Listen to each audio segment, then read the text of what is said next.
क्या अभी भी आपके पेपर में सिली मिस्टेक की वजह से 15, 20, 25 मार्क्स चले जाते हैं?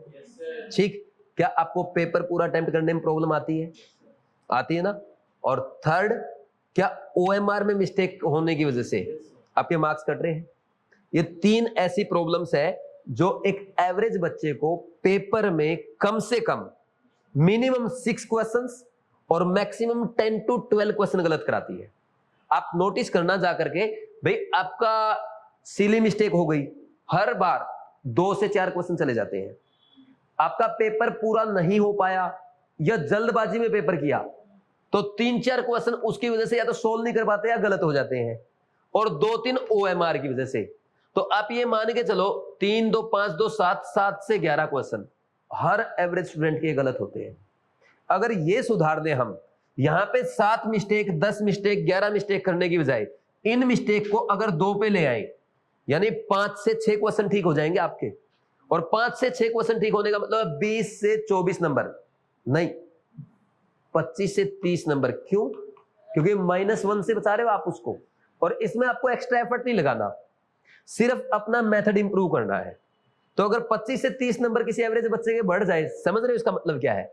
अगर आपकी 30,000 रैंक आ रही थी ना, 30K रैंक आ रही थी, तो जिस बच्चे के 25 से 30 नंबर बढ़ जाएंगे ना, उसकी लगभग 10,000 रैंक आ जाएगी। और 10,000 रैंक पे आपको अच्छा कॉलेज मिल जाएगा और 30,000 पे आपको कुछ नहीं मिलेगा। ये डिफरेंस है। अगर आपकी 10,000 रैंक थी और आपने 25-30 नंबर बढ़ा लिए, आप 5,000 में चले जाओगे। आपकी 5,000 रैंक थी तो आप 25-30 नंबर बढ़ा के 2,000 रैंक में चले जाओगे, 2,000 से 1,000 में चले जाओगे। तो ऐसे रैंक बढ़ती है। तो ये अपने को इंप्रूव करने के लिए रेडी हो। सबसे पहला काम, सिली मिस्टेक्स कैसे कम करें, सुनना ध्यान से। सिली मिस्टेक कम करने के लिए जितने भी क्वेश्चन में आपके correct, incorrect, no true, true या false, increasing order, decreasing order, और फिजिक्स में आपको क्वेश्चन में अलग यूनिट दी है, ऑप्शन में अलग यूनिट दी है, इन सबको अंडरलाइन कर लेना। समझ आई बात? इसके अलावा मैं आपसे क्वेश्चन मिस्टेक कराया था ना मैंने, कि आपसे यूनिट पूछ ली रेट की, जीरो और फर्स्ट ऑर्डर का रेट ऑफ रिएक्शन, और आपने बता दी किसकी? रेट कांस्टेंट की। हमारे दिमाग में फिट होता है, गलती की होगी आप में मैक्सिमम स्टूडेंट ने। तो अंडरलाइन करो, रेट की पूछी या रेट कांस्टेंट की। और एग्जैक्टली वैसे ही आपके साथ फिजिक्स में होता है, वो बोल देगा m is mass per unit length. आते हैं ऐसे क्वेश्चन। आपकी आदत क्या है? आप मास, m को मास पढ़ते आए हो, और पेपर में भी आप उसको क्या ले लेते हो? मास ही ले लेते हो। लेकिन एक्चुअल में क्वेश्चन में है क्या? m, मास पर यूनिट लेंथ। ऐसी मिस्टेक होती कि नहीं होती? आपके बायो में छोटे छोटे वर्ड होते हैं, कहीं पे लिखा रहता है लार्ज, कहीं पे स्मॉल, हायर, लोअर। ये जितने भी कीवर्ड्स हैं इनको सबको अंडरलाइन कर दो। लेकिन सर मुझे कैसे पता चलेगा कि मेरे पेपर में मिस्टेक हो रहे हैं? आप ना पिछले अपने 4-5 पेपर उठाओ। आपने नीट 2026 का पेपर दिया, वो पेपर उठाओ, या उससे पहले कोई और पेपर किया, वो उठा लो। उसमें जितने भी क्वेश्चन गलत हुए ना, आप पकड़ लो। करेक्ट इनकरेक्ट वाले गलत हो रहे हैं, यूनिट चेंज वाले गलत हो रहे हैं, वेरिएबल वाले गलत हो रहे हैं जिसमें वेरिएबल चेंज करके दे देता है। ठीक, ऐसे ये सारे एक जगह लिख लो, कौन से वर्ड गलत हो रहे हैं। अगर आपने एक बार लिख लिए, फिर हमेशा उन वर्ड पे आपका पक्का ध्यान जाएगा, और ये कम से कम एक एवरेज बच्चे की 3 से 4 मिस्टेक बचा देगा, यानी 15 से 20 नंबर तो अकेला ये बचा देगा। समझे कि नहीं समझे? अब नेक्स्ट इसके बाद क्या आता है? दूसरा, मैं आपको पहले ही बता चुका हूं भाई, पेपर को आप ना 3 राउंड में करना ही पड़ेगा। और पेपर देखो, आप डायरेक्ट सोल्व मत करो, उसको पहले ऑब्जर्व कर लिया करो थोड़ा सा, फिर सोल्व किया करो, और लॉन्ग ब्रीथिंग करते हुए। ठीक, पहले राउंड में सिर्फ वो क्वेश्चन जिसमें पेन ना उठाना पड़े और देखते ही सोल्व हो जाए। मतलब जैसे स्टेटमेंट वाले भी क्वेश्चन है ना, अगर 5 स्टेटमेंट दे रखी है तो 5 स्टेटमेंट पढ़ने में 30 सेकंड लग जाएगी, सोचने में, आंसर करने में तो आपको 50 सेकंड लग जाएगी। नहीं करना पहले अटेम्प्ट में। सर मुझे आता है, भाई आता तो तेरे को 180 क्वेश्चन है, लेकिन ढंग से 160 करा बस बहुत है। समझे कि नहीं समझे? तो आप पहले राउंड में सिर्फ इजी क्वेश्चन करोगे। जैसे मान लीजिए आपसे पूछ लिया, सबसे which of the following is best reducing agent? Lithium, caesium, sodium, potassium. Answer lithium. ये पहले अटेम्प्ट का क्वेश्चन है। लिथियम बेस्ट रिड्यूसिंग एजेंट क्यों है? क्योंकि इसके आयनेशन एनर्जी ज्यादा होती है, या आयनेशन एनर्जी इसकी लो होती है, या इसका इलेक्ट्रोनेगेटिविटी सबसे ज्यादा है, हाइड्रेशन एंथैल्पी सबसे ज्यादा है। Hydration enthalpy.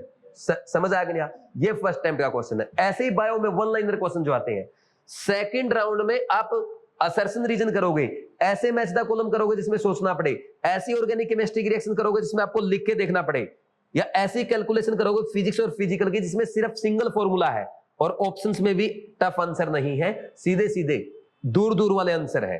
ठीक, आंसर आ रहा 450, 500, 600, 800। अब आंसर आ रहा आपका 21, 19, 17, 18, तो ये तो पास हो गया, क्लोज हो गया। थर्ड अटेम्प्ट का क्वेश्चन है।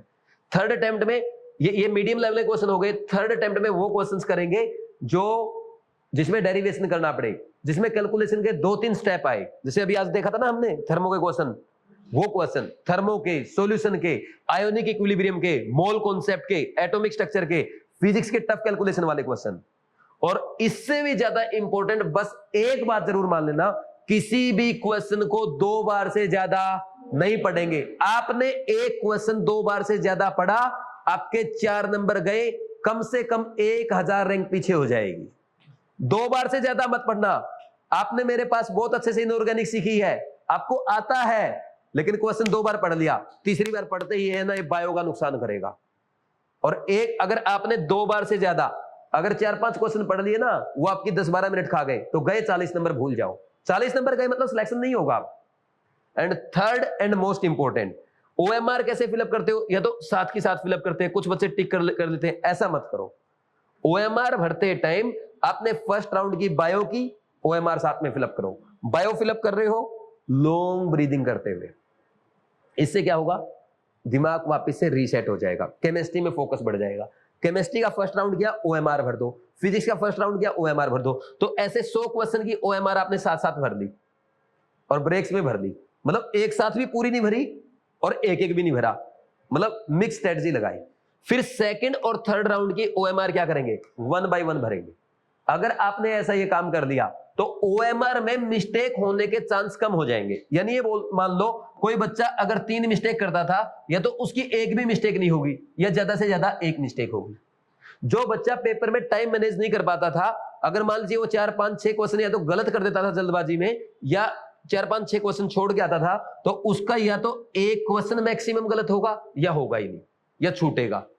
अगर 3 राउंड स्ट्रेटजी लगाओगे, अगर आप पेपर सोल्व करते टाइम क्या ध्यान रखोगे, correct, incorrect, positive, negative, increasing order पूछा है, डिक्रीजिंग। एग्जामिनर आजकल ये भी करता है, पूछा है इंक्रीजिंग ऑर्डर और पहला ही ऑप्शन सही भी है लेकिन डिक्रीजिंग लिख रखा है, और जल्दबाजी में तुम करते हो ऐसा कांड, करते हो कि नहीं करते? तो उसका ध्यान रख लेना, यूनिट्स का ध्यान रख लेना, वेरिएबल्स का ध्यान रख लेना। यहां पे अगर आप 3 से 4 क्वेश्चन गलत करने वाले थे, या तो 1 भी नहीं होगा या मैक्सिमम 1 होगा। तो जहां पे आप 10-11 क्वेश्चन गलत करने वाले थे, वहां पे प्रोबेबिलिटी है कि 0, 1 या 2 ही क्वेश्चन या मैक्सिमम 3 क्वेश्चन गलत होंगे। तो 7 से 8 क्वेश्चन ऐसे बच जाएंगे आपके जो मिस्टेक होते थे। और एवरेज बच्चा जो आप मेहनत कर रहे हो, आप सारे अच्छे बच्चे हो, आप में कोई कमी नहीं है, लेकिन प्रॉब्लम क्या है, नेगेटिव हो जाते हैं, पेपर छूट जाता है, ओएमआर में मिस्टेक हो जाती है। 400 नंबर लाने वाला बच्चा इस स्ट्रेटजी को फॉलो करते हुए 550-600 प्लस तक आराम से स्कोर कर सकता है, सिर्फ इस स्ट्रेटजी से। कल आपका मेजर टेस्ट 4 है, उसमें यही स्ट्रेटजी लगानी है। लगाओगे तीनों पॉइंट? क्या करेक्ट, क्या है, 3 पॉइंट ध्यान रखने हैं आपके। ये मान लो 80, 90, 100 नंबर सीधे बढ़ जाएंगे। पहला क्या है, आप जो इंपॉर्टेंट वर्ड्स है, करेक्ट, इनकरेक्ट, नॉट ट्रू, या कहीं पे ट्रू एंड फॉल्स लिखा है, इंक्रीजिंग या डिक्रीजिंग ऑर्डर पूछा है, फिजिक्स में कहीं पे यूनिट चेंज कर दी है, वेरिएबल क्या दिया है, उसको अंडरलाइन करोगे या सर्किल करोगे। सेकंड पेपर को 3 राउंड में, फर्स्ट राउंड में मोस्ट इजी, सेकंड राउंड में थोड़ा बहुत एफर्ट लगाने पड़े, 1 मिनट में जो हो जाए, थर्ड राउंड में मिक्स कॉन्सेप्ट वाले, डेरिवेशन वाले क्वेश्चन, और किसी भी क्वेश्चन को 2 बार से ज्यादा नहीं पढ़ेंगे। थर्ड एंड मोस्ट इंपोर्टेंट, क्या करोगे, ओएमआर भरते टाइम, फर्स्ट राउंड किया, बायो का ओएमआर भर लो, second round, first round chemistry का ओएमआर भरो, फिजिक्स का फर्स्ट राउंड ओएमआर भरो, ओएमआर भरते टाइम लॉन्ग ब्रीदिंग, सेकंड और थर्ड राउंड की एक साथ। ये 3 स्ट्रेटजी लगा दो, 100 नंबर बढ़ जाएंगे। कल के पेपर में ही लगा के देखो, कल का पेपर टफ भी है, मैं पहले ही बता रहा हूं, अच्छे लेवल का है, बायो भी है, केमिस्ट्री भी, फिजिक्स भी, सब। फिर भी ये स्ट्रेटजी लगाना, अगर पेपर टफ आ रहा है, तुम्हारे नंबर भी नहीं घटे ना, वो भी एक बड़ी अचीवमेंट होगी। समझे नहीं समझे? कर लोगे? Thank you.